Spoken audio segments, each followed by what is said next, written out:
Assalamu alaikum guys, and welcome to the Daryeel kitchen, home to delicious food made simple.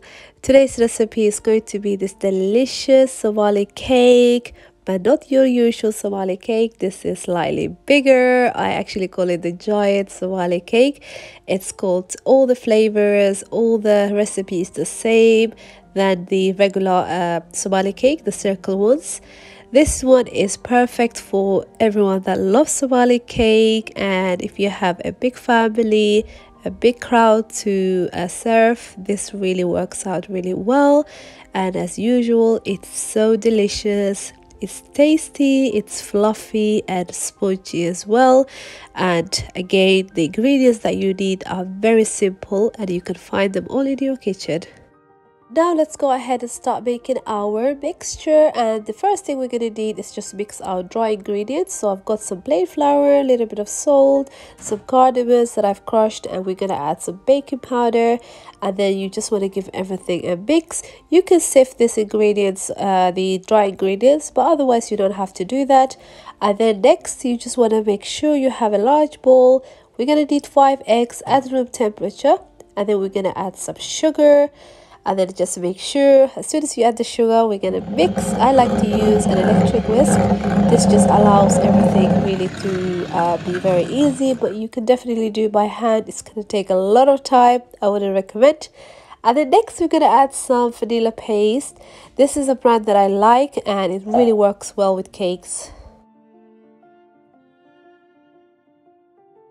After that, I'm going to be adding some sunflower oil. You can add unsalted butter, melted, but for Somali cake I like to add oil. And then next we're going to add some milk. You could add any type of milk, and you can see the ingredients will be in the description box below.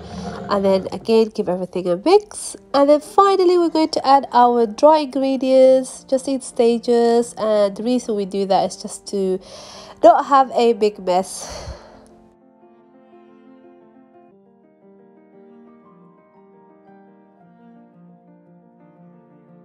As soon as you add the flour, you just want to mix for a few seconds, and then I like to always finish it off with the spatula. This is to make sure that the cake doesn't overmix. If you overmix your cake, it turns into a bread-like doughy, so you don't want that. And then I've got a big tray here which I have lined with a baking tray. If you don't have that, you can just apply some oil and flour, or also butter and a bit of flour. That will work the same.